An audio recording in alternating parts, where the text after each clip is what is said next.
Nah, perlunya kita mengetahui ini supaya bisa menolaknya. Karena kalau geritik hati dari syaitan, ini cara menolaknya. Kalau geritik hati dari nafsu, lain lagi cara menolaknya. Geritik hati dari Allah, lain lagi obatnya. Jadi kita perlu mengetahui, bila hendak berbuat maksiat ada dalam hati terlintas, nah, siapa nih? Nafsu kah? Syaitan kah? Atau memang dari Allah? Karena dari Allah langsung mau juga geritik jahat, geritik maksiat itu. Pertama, jika engkau dapati khatar itu kokoh dan tetap pada satu keadaan, teranglah bahwa khatar itu dari Allah atau dari kesenangan nafsu.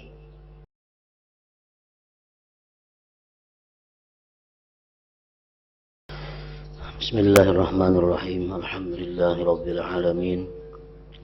Wassalatu wassalamu ala asyrafil anbiya wal mursalin Sayyidina Maulana Muhammadin wa ala alihi wa sahbihi ajma'in. Pasal pertama, para ulama kita telah berkata, apabila engkau ingin mengetahui perbedaan antara khatar baik, geritik hati yang baik, dengan khatar jelek, geritik hati yang jahat, hendaknya engkau mengukurnya dengan salah satu dari 4 ukuran. Niscaya akan kelihatanlah keadaan khatar itu bagimu. Apakah ini jahat? Apakah ini baik? Apakah dari Allah? Dari syaitan? Jadi 4 ada alat untuk mengetahui geritik hati itu apakah baik atau tidak. Pertama kali gerak hati di hati Anda itu hendaknya disudurkan, dibandingkan, disandingkan kepada hukum agama. Jadi kalau hati kita ada hendak sesuatu, maka sesuatu itu kita ukur dengan hukum agama. Bagaimana pendapat agama tentang geritik hati ini? Kalau jenisnya cocok dengan laku agama, sesuai dengan aturan agama, artinya dibolehkan saja menurut agama, maka khatar itu baik. Misalnya ada geritik hati hendak belajar, ada geritik hati hendak mengamalkan satu amalan, ada geritik hati untuk melakukan satu ibadah. Nah, itu jelas sudah geritik hati itu baik, karena sesuai dengan agama. Jika tidak cocok dengan jenis laku agama, jika geritik hati itu kada sesuai lawan hukum agama, keterangannya sebab rukhsah keringanan atau syubhat tidak jelas hukumnya, maka khatar itu jelek. Artinya geritik hati ini hendak mengambil keringanan, atau geritik hati ini belum jelas hukumnya boleh atau kada, nah maka geritik itu jelek, kada baik artinya.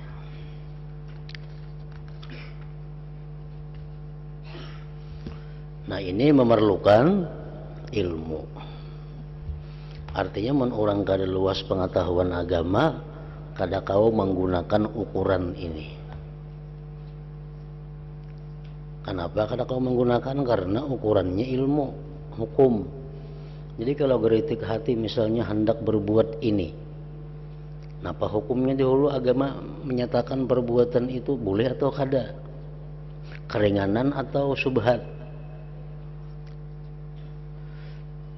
Menjadi perlu ilmu.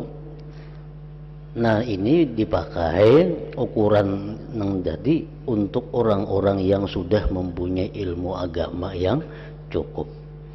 Jadi kalau tersirat di dalam hati kita untuk melakukan sesuatu, apakah sesuatu itu sesuai agama atau kada, situlah mengetahui buruk baiknya itu geritik hati tadi. Apabila dengan ukuran ini belum bisa jelas hukumnya, artinya ilmunya kada cukup, nya kada tahu nang digeritikakan hati ini perkara nang boleh kah, perkara nang kada kah, perkara nang subhat kah, perkara apanya kada tahu. Atau inya punya ilmu tapi nya belum jelas lagi hukumnya apa.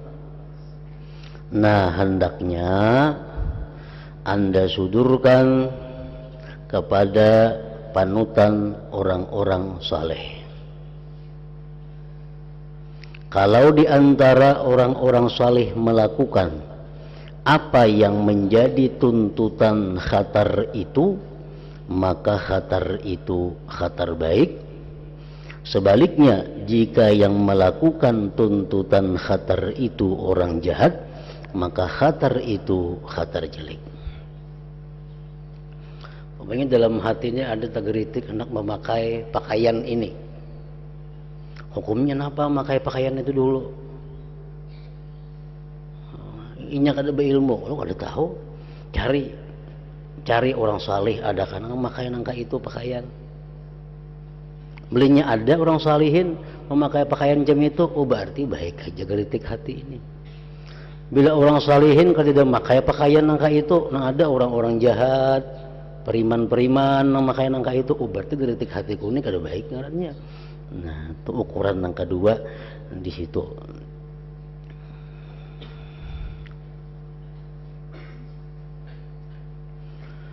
Manakala dengan ukuran ini pun belum bisa jelas.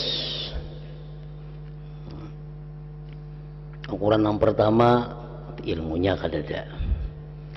Ukuran yang kedua ngalih mencari orang saleh. Misalnya di kampung tuh pindah kada salihnya orang. Nah, siapa nang dicontoh, siapa nang ditiru, siapa nang kawa diulah standar kadada.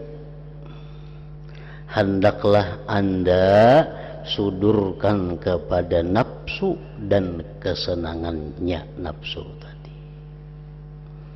Perhatikan, jika nafsu engkau mengerjakan lantaran watak nafsu itu sendiri, bukan karena takut kepada Allah, maka khatar itu khatar baik. Kalau nafsu senang kepada khatar ini karena wataknya bukannya demi mengharapkan rahmat Allah, maka khatar itu khatar jelek.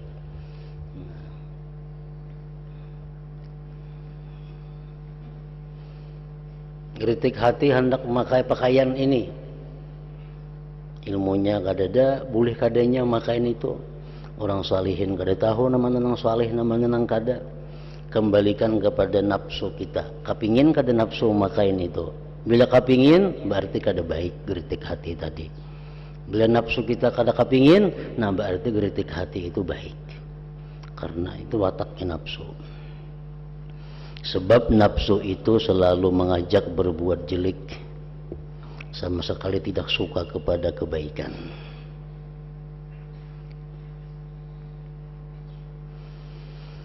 Dengan menggunakan salah satu ukuran tersebut di atas, apabila Anda mau merenungkan dan memusatkan perhatian, niscaya akan jelas mana khatar yang baik dan mana khatar yang jelek. Semoga Allah memberikan petunjuk dengan anugerahnya. Allah adalah zat yang maha pemurah kepada hambanya.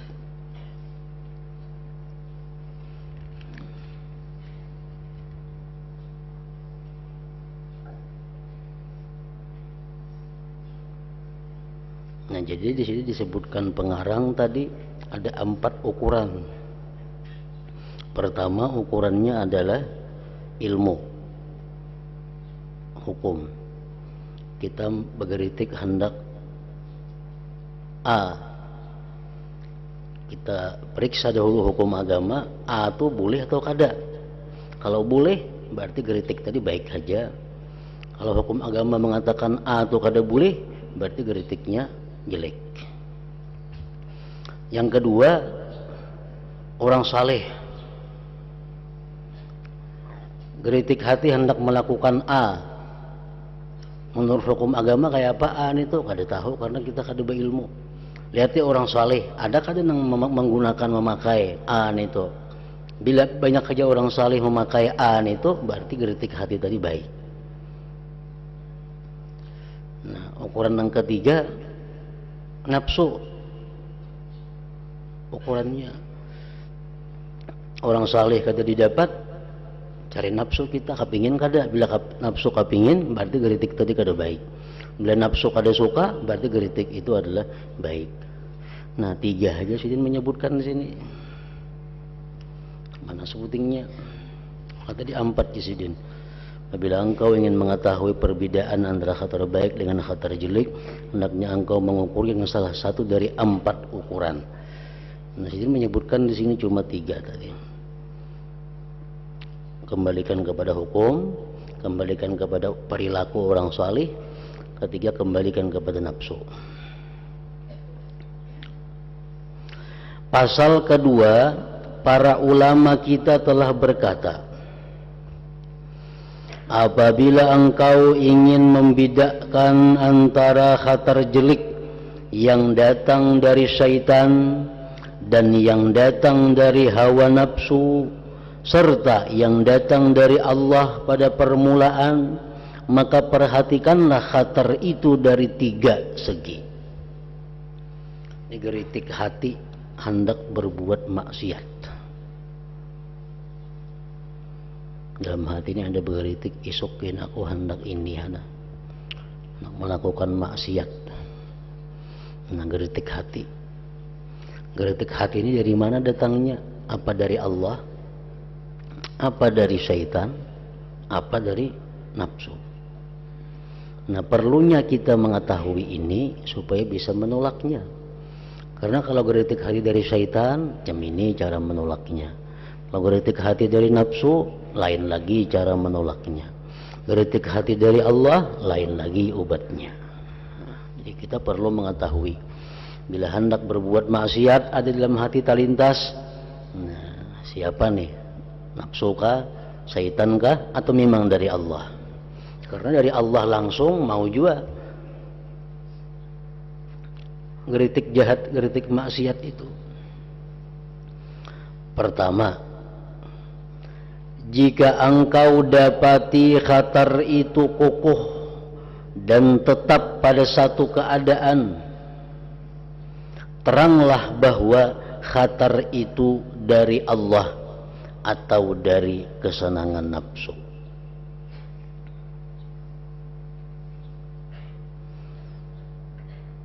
Nah, misalnya kritik hati ini hendak minum arak, hendak melakukan riba, kritik hati ini.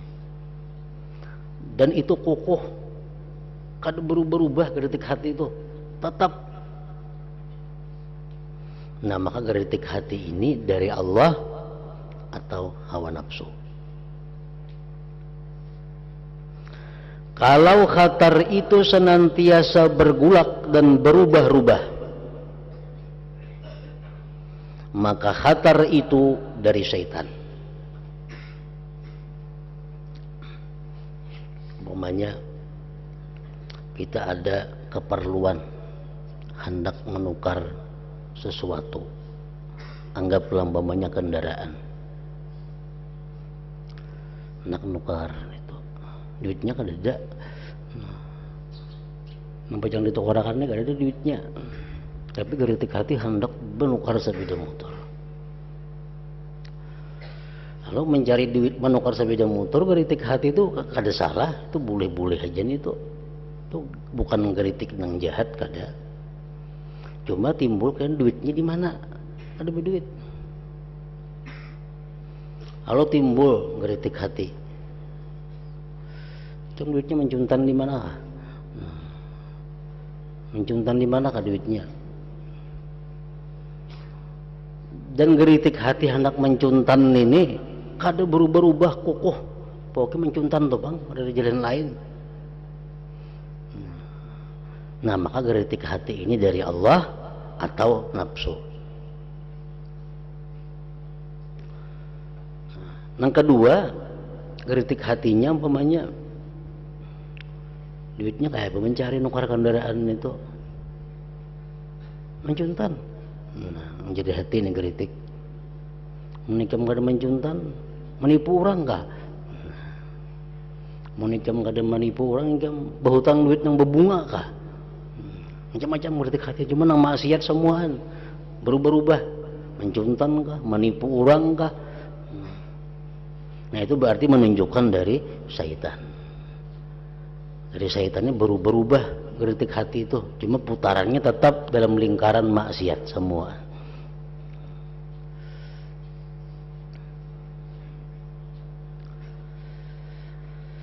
Sebagian orang saleh berkata, perumpamaan hawa nafsu itu bagaikan macan tutul.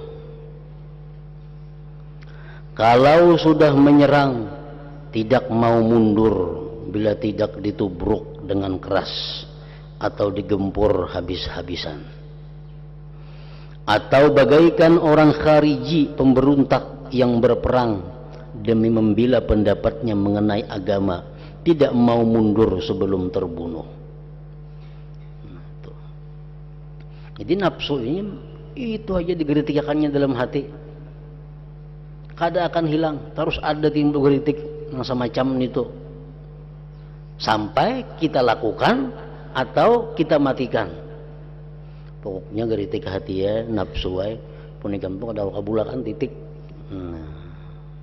Diputus macam itu sama sekali, hanyarnya mau ampe atau takabul ampunnya hanyar mau ampe. Amun diubati jalan lain kada kawa.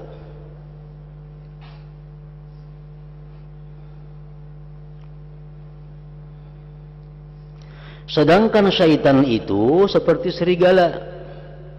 Jika Anda mengusirnya dari satu arah, ia akan masuk dari arah lain. Mencuntan ya syaitan. Wah, dia kita mencuntan ngalih. Pangapurang. Habisan. Menipu barang ya syaitan. Menipu jangan juga ini aja kita jangan. Menggawi riba barang ya syaitan. Macam-macam kita di jalan dimasukinya. Nah itu syaitan. Kalau kita tantang di sini, nya masuk jalan lain. Nah lain lawan nafsu tadi. Yang kedua, apabila khatar geritik hati itu muncul setelah Anda melakukan dosa, maka khatar itu merupakan penghinaan dan siksa dari Allah Ta'ala lantaran buruknya dosa yang Anda perbuat. Kalau kita melakukan satu dosa, timbul di hati ada pulang hendak berbuat dosa. Nah, itu dari Allah. Sebagai penghinaan kepada diri kita dan penyiksaan kepada diri kita. Orang minum arak umpamanya, minum arak. Itu sudah dosa besar. Timbul geritik di hatinya, kamu juga mencuntan. Nah, itu dari Allah tuh. Kamu juga berzina, itu dari Allah. Kenapa? Karena Allah marah dengan orang ini melakukan dosa, lalu terjerumus orang ke dalam lembah yang hina.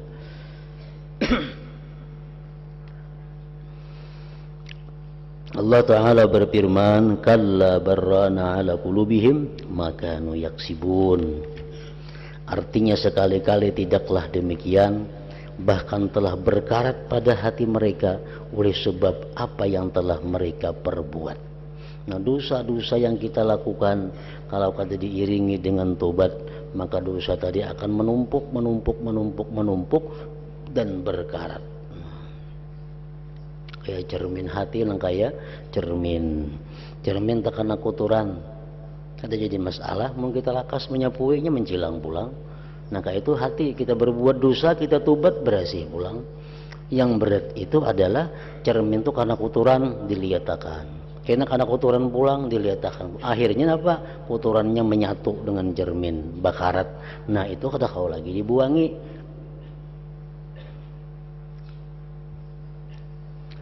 Guruku Imam Abu Bakar Al-Warraq rahimahullah berkata, ujar Imam Ghazali, demikianlah buruknya dosa. Dosa itu bisa mendatangkan kekerasan hati. Semula hanya khatar. Nah, kita berbuat satu dosa, kita kada tobat, datang kena garitik hati nak berbuat dosa macam-macam. Bila digawi, kemudian mendatangkan kekerasan hati dan akhirnya berkarat.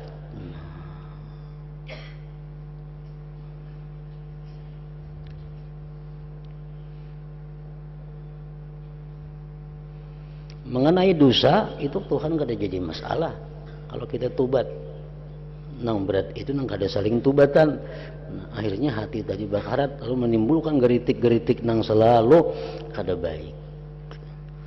Adalah amalan supaya terhindar daripada dosa, kada ada.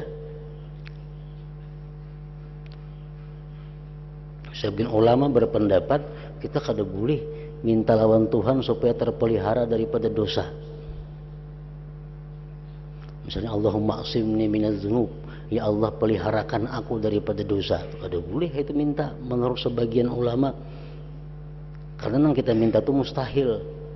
Yang kita minta itu adalah ampunnya nabi-nabi. Yang maksum dari dosa, terpelihara dari dosa itu nabi-nabi aja. Ada kita ini disuruh minta apa? Minta pengampunan dosa. Ayo berbuat dosa cuma lah kasih tobat. Itu maksudnya. Kalau kita menghindar daripada dosa, manusia biasa kada kawa lepas daripada dosa. Cuma tergantung ada yang besar, ada yang kecil, yang wani menggawinya. Nah, bagi mereka yang berilmu, mereka yang disayangi Allah, mereka cepat kembali, cepat tobat begitu melakukan satu dosa.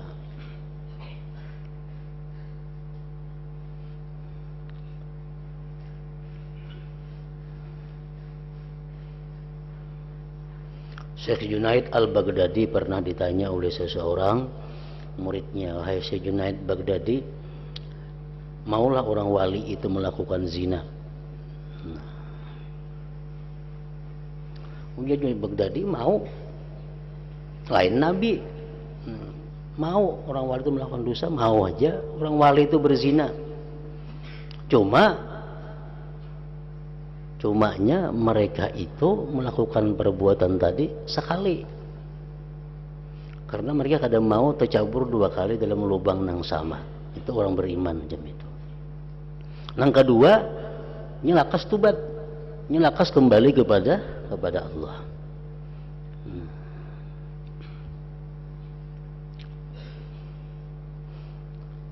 Nang kada baik, nang Allah tu kada suka, kita berbuat dosa, kada tobat-tobat, kada minta ampun, sehingga Allah marah. Nah, lalu dalam hati kita timbul aja hendak berbuat nang kada baik, akibat dosa nang dahulu itu memancing. Dosa dahulu itu. Nah, jika khatar ini di permulaan, bukan sesudah berbuat dosa. Kita asal kada melakukan dosa, nah kan bersembahyang lagi tadi. Bersembahyang timbul ada geritik hati hendak maksiat. Nah, maka kebanyakan khatar itu dari syaitan. Khatar itu dari syaitan. Karena khatar itu mulanya mengajak kepada kejelikan dan kesesatan pada keadaan yang bagaimanapun. Syaitan ini mengajak kita dalam keadaan apapun, dalam sembahyang gen mau hati bergeritik hendak maksiat, itu dari syaitan sudah jelas.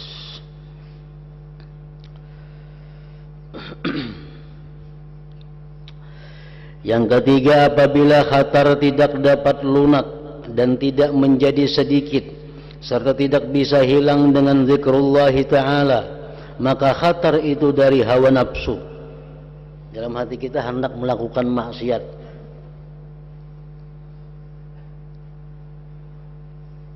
dan kita imbas sembahyang, Nah, berarti menunjukkan khatar ini bukan dari Allah dulu. Makanya imbah maksiat, timbul geritik hati hendak maksiat pulang, nah itu bisa dari Allah sebagai penghinaan diri kita. Ini kita kada imbah maksiat, kada imbah melakukan maksiat, timbul di hati ada geritik hendak maksiat. Kalau itu kita bawa berzikir,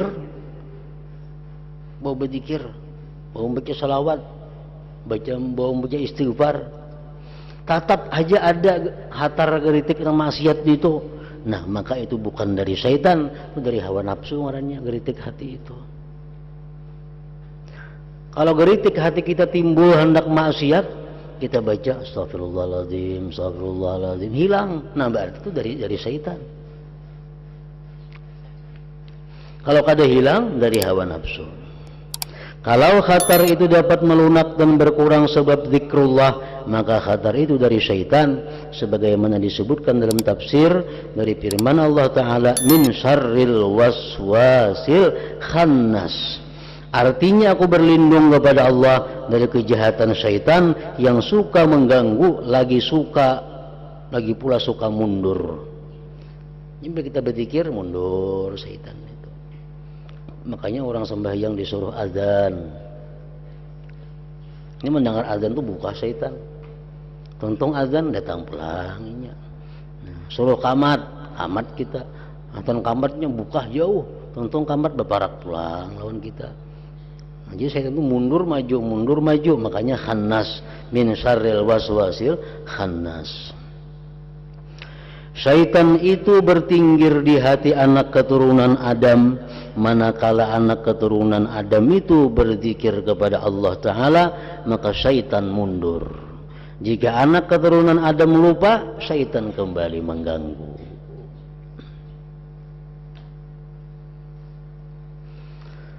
Pasal ketiga, apabila Anda ingin membedakan antara khatar baik dari Allah ataukah dari malaikat mulhim, maka hendaklah Anda memperhatikan hal itu dari 3 segi. 1. Hendaknya Anda memperhatikan jika khatar itu kuat dan kukuh, teranglah khatar itu dari Allah Ta'ala. Kita hendak melakukan sembahyang duha umpamanya, geritik hati ini kukuh, anak sembahyang duha ini kada berubah-ubah. Sembahyang duha itu apa tujuannya? Nah, ini dari Allah. Tetapi kalau khatar itu mundar-mandir, maka khatar tersebut dari malaikat mulhim. Terkadang ada anak sembahyang duha, terkadang hilang. Terkadang ada pikiran anak sembahyang sunat wudu, terkadang hilang. Terkadang ada pikiran anak sembahyang hajat, terkadang hilang. Berubah-ubah, tapi di dalam lingkaran kebaikan. Nah, maka khatar tersebut dari malaikat mulhim ngarannya. Karena malaikat mulhim itu kedudukannya seperti penasihat, sedangkan ia masuk dari segala arah dan menyodorkan petuah baik kepada Anda, karena mengharap perkenan dan kesenangan Anda terhadap kebaikan. 1, itu caranya membedakan geritik hati kebaikan ini dari Allah atau dari malaikat. Kita pandang kuatnya tekanan dan lemahnya. Bila kuat tekanannya kepada sesuatu perbuatan taat, dari Allah berarti. Bila kada kuat dan berpindah-pindah, dari malaikat. Yang kedua, apabila khatar itu sesudah ijtihad dan taat Anda, kita habis membaca zikrullah, kita habis membaca Al-Quran, kita habis membaca salawat, timbul geritik hati hendak melakukan sesuatu kebaikan. Misalnya kita membaca zikir 1000, la ilaha illallah, la ilaha illallah, la ilaha illallah. Niat membaca 1000 aja. Niat dari awal hendak membaca la ilaha illallah 1000. Baca tuntung 1000. Timbul di hati. Jika salawat sebulan sedikit dibaca. Nah, di hati nih, jika tambahi salawat lagi. Nah, itu dari Allah tuh. Itu dari Allah. Kenapa? Karena imbah kita zikir, imbah kita taat, timbul geritik hati. Jangan baca salawat. Nah, itu dari Allah. Allah Ta'ala berfirman, walladzina jahadu fina lanahdiyannahum subulana. Artinya orang-orang yang berjuang melawan nafsu karena mencari keridhaanku, tentu aku menunjuki jalanku kepada mereka.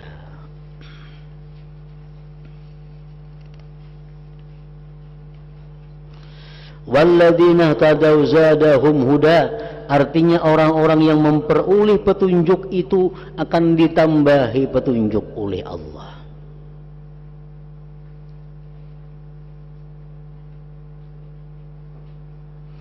Kalau khatar itu datang permulaan, maka khatar itu menurut kebiasaan adalah dari malaikat.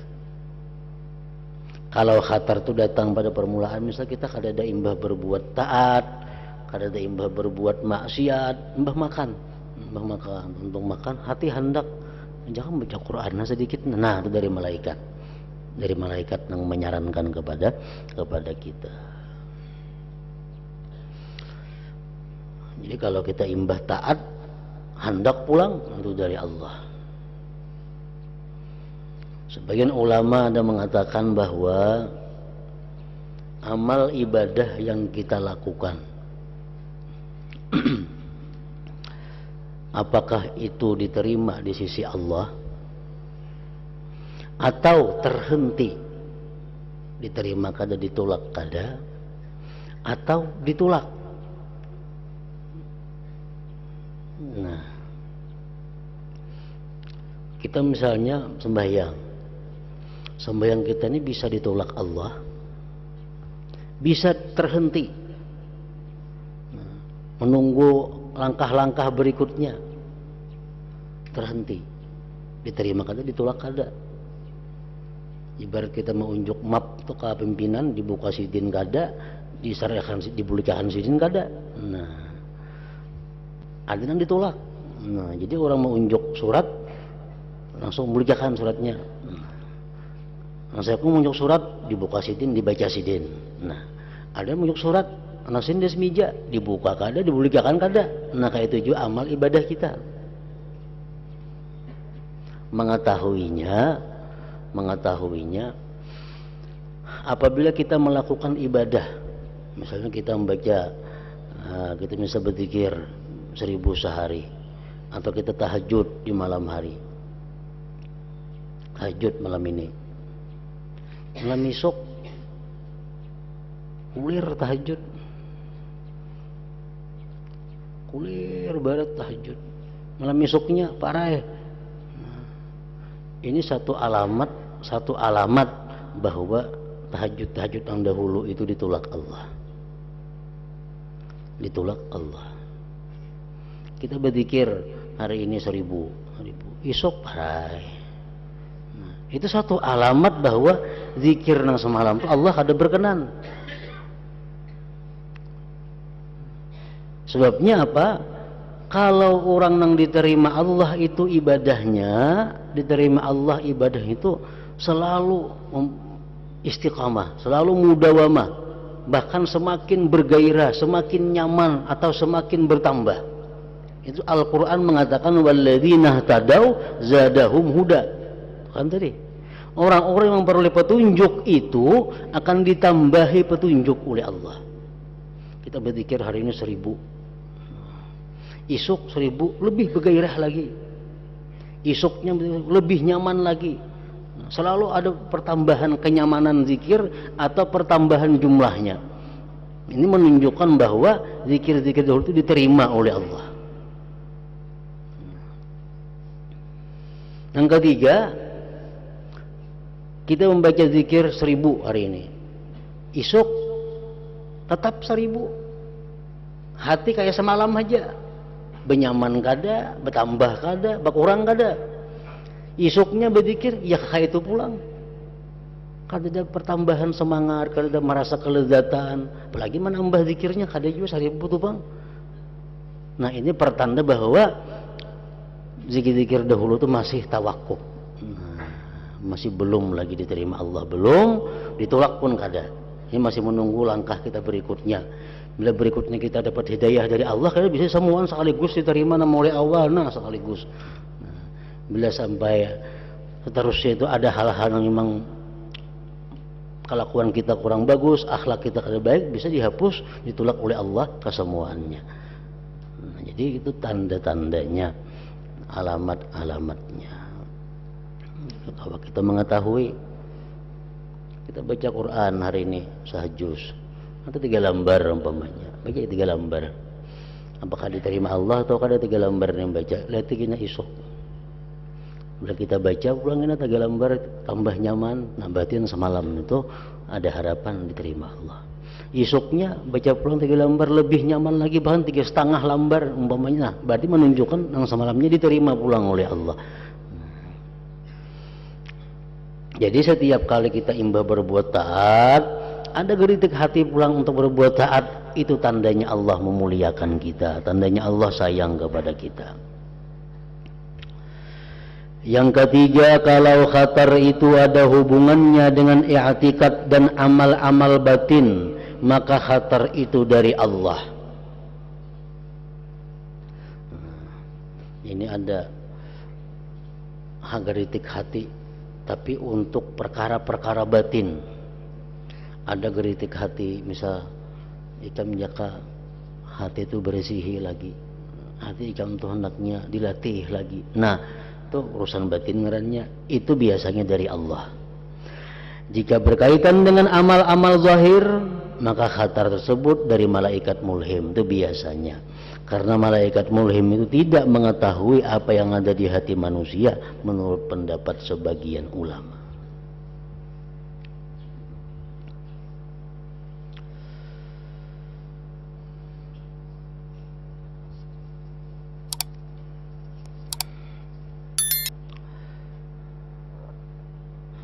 Adapun khatar baik yang datang dari syaitan, syaitan mau juga nyuruh kita berbuat baiknya. Nggak kisah kita malam tadi, syaitan menyuruh kita wara, padahal kebanyakan dosanya jadinya. Adapun khatar baik yang datang dari syaitan adalah karena hendak menarik kepada perbuatan jelek,